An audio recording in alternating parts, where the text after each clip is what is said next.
It's time for round one, the presentation round. Let's start with the motion supporter and then the motion opposer.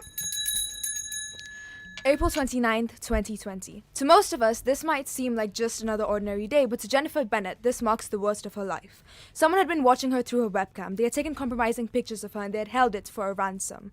She paid the ransom, but if she had basic coding skills, she could have verified the email address and then tracked it and then reported it to the police. Good day, honorable judges, our ever attentive audience, our esteemed timekeeper, and my fellow co-debater. My name is Tanvita Koushik. I'm 13 years old. I'm representing Avicenna School, and I'm for the motion that states, should everyone learn to code?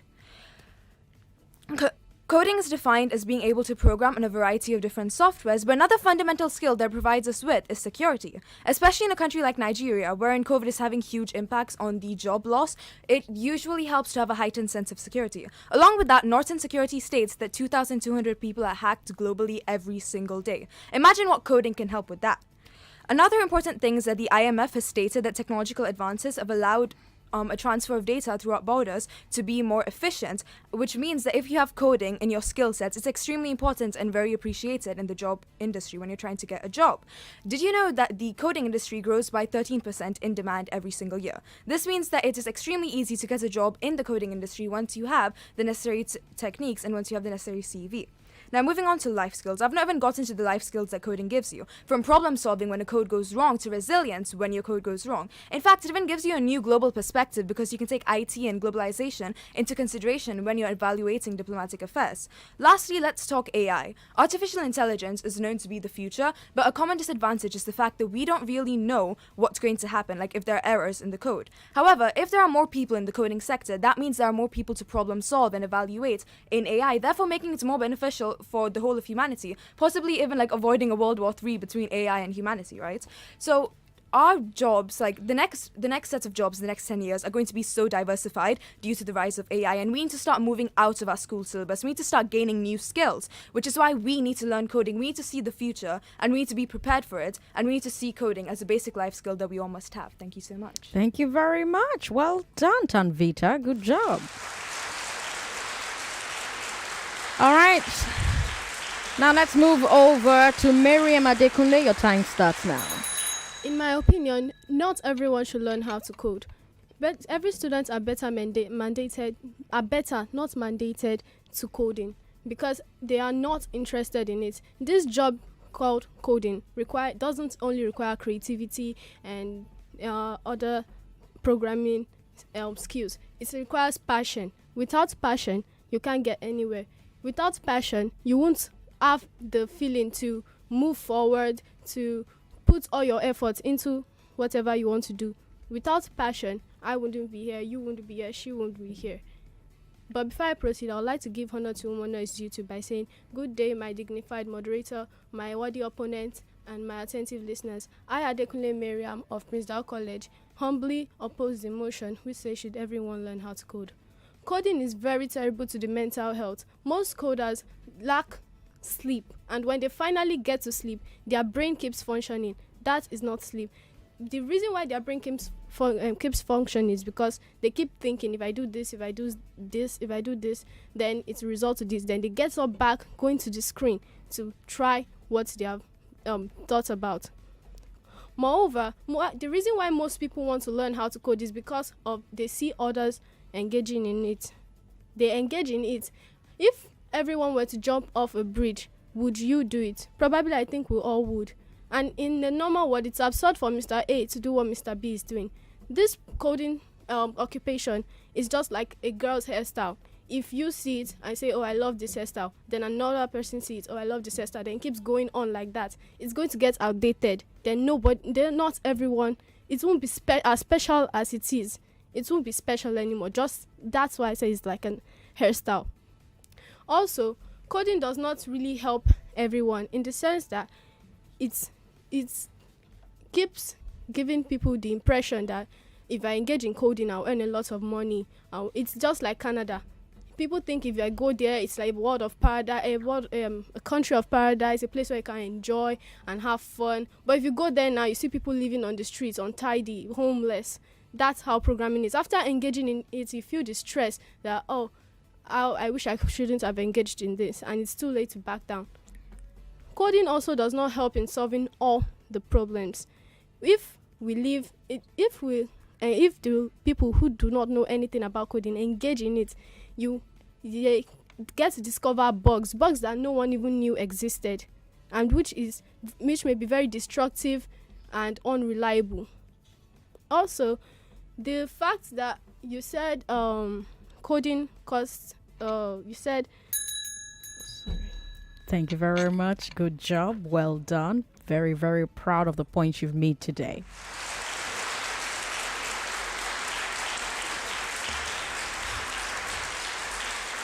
All right, then. Now it's time for the rebuttal round.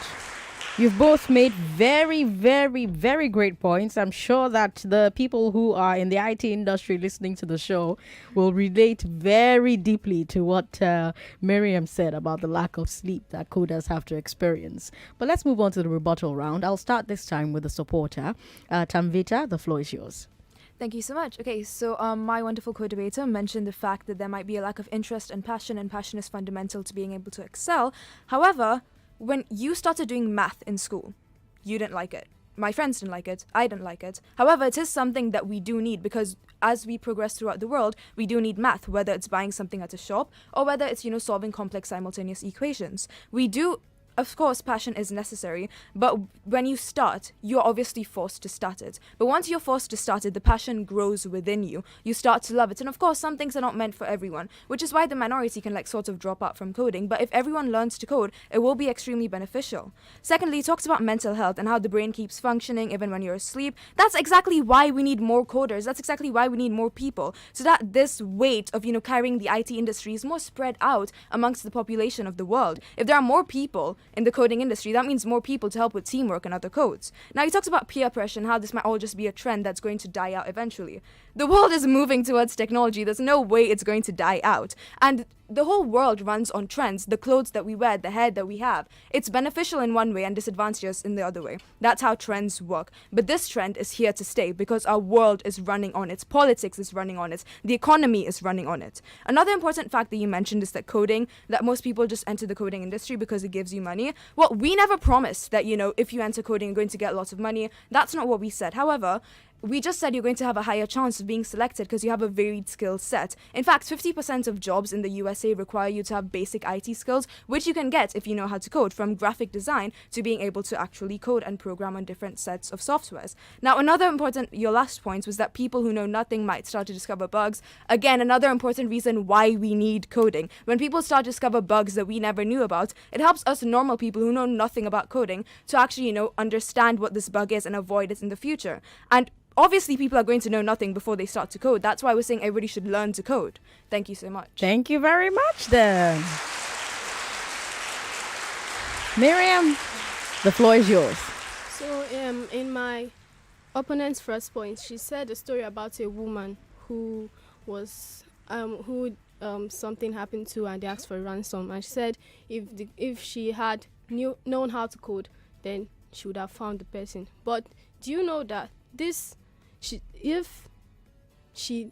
coding, if she knew how to code, these people also might have known how to code and then hacked into her own computer, and then she wouldn't have found anything anymore. And in your second point, you said coding companies need people engage in coding for them to get jobs in coding companies and all that. You said the coding companies grow because of the money the people collect from them. If they are if they don't get the money they are being paid again, then that company won't grow. Because, okay, you are the owner of this company and I go to you, I want to do this job, how much will I be paid and all that. Then later you stop paying me my money, the company won't grow anymore. People engage in it for the money. Some don't even have interest in it. They just go out there, learn it, and then go and say, "Oh, I want to do this job." Because they would lie to you about what about why they want to engage in the job. The main reason people are engaging in it is either for the money or because people are doing it or because they are forced to do it. And you said in my point that is if people sleep, they think. So if they keep thinking like that over and over again, it may cause them to have mental disorder. Now, I would like to ask you this question: would you like any of your family member or children to have mental disorder, all in the name of learning how to code? Thank you. All right then. Thank you. Well done. Good job. Good job. Good job.